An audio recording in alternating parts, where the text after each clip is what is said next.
Good morning, Montreal, and welcome back. It is so nice to welcome Karim Boulos back into studio. It's been a while. How are you doing? I'm very well. How are you? I'm well, thank you. Great.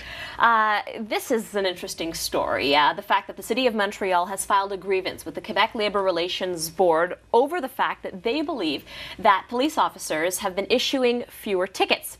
The question is, what's behind it? $13 million less revenue compared to the same period last year. Is this a pressure tactic? Is this the police's way of, being angry at the city over the pension reforms?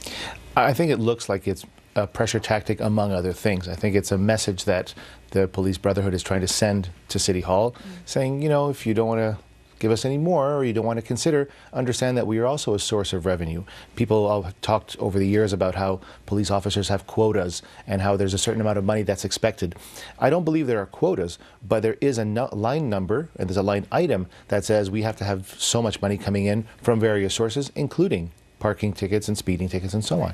Well, the Police Brotherhood has come forward denying that they, put out a request that police give out fewer tickets. They're saying that they're too busy patrolling construction sites. They're too busy. And that the drivers are just better drivers. Well, I mean, let's not be ridiculous, right? I think that we didn't magically improve our driving from one year to the next to the tune of $13 million in fewer fines. That's ludicrous off the top. As for construction sites, Montreal's been in a construction zone for the last decade, so I don't know that we've got any more police officers patrolling or directing traffic today than we did a year, 2 years, 3 years ago. So I don't know that that really stands up. And if there's a scheduling issue with sending too many officers to patrol, the various construction sites, well, that's fine. We'll put 1 or 2 instead of 4 on every intersection. That becomes a management issue, and the management really comes from the police department.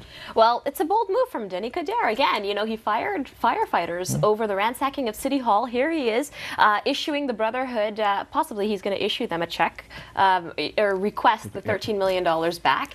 Well, do you think he's going to get it? Well, I think it's more symbolic. It's a matter of saying, look, enough is enough. We need to have leadership at City Hall. We have to make certain decisions on behalf of Montrealers. For the longest time, everybody else has controlled the city except the mayor or the council, and that just can't go on anymore. And that's what Mr. Coderre promised when he was elected, and that's what he's been following through on every outstanding issue.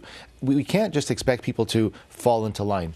Everyone has his or her interest, and we can't just bow to the various pressures. And he's stood up to the individuals who ransacked City Hall. He's going to stand up in a situation where this isn't right. And it's not really about the money. It's about doing your job.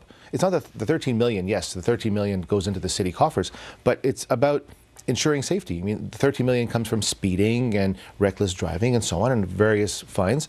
We have to ensure that people also respect the law, and the police officers are there to do that job. Mm-hmm.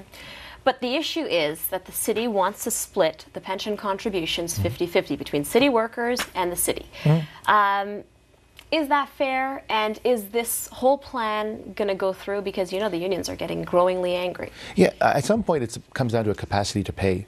Montrealers do not have the capacity to continually pay. Now, there was a time when interest rates were much higher that we could contribute significantly more, and the numbers came in and they had their pensions fully stacked, and that's not the case anymore. Interest rates are hovering at the 2 or 3% rate. So we have to understand that times have changed, and the various unions have to understand that times have changed. And I don't have a pension. Nobody's contributing to mine. I put money into my RRSP.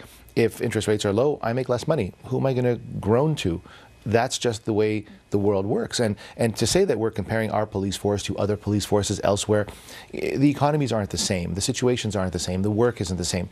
There are people who want to say that we should be comparing police forces around the world. Well, okay, but we can't compare a police officer in Switzerland to a police officer in Calgary or to Montreal for that matter. So you see this pension reform as Montreal, as Quebec, just coming up to date? Well, with the way the world works now. It's unavoidable. It's something that, whether it be the police or the various other unions or the public sector employees, hospital, universities, and so on, it's all coming. It's all coming. It's just a matter of, there are only so many people working, and we can only pay so much out of our, take home, that it just doesn't work anymore. It's just not a realistic model. And I think people should just be thankful that they even have a pension. Karim Boulos, always a pleasure. Thank you for that today. Thank you.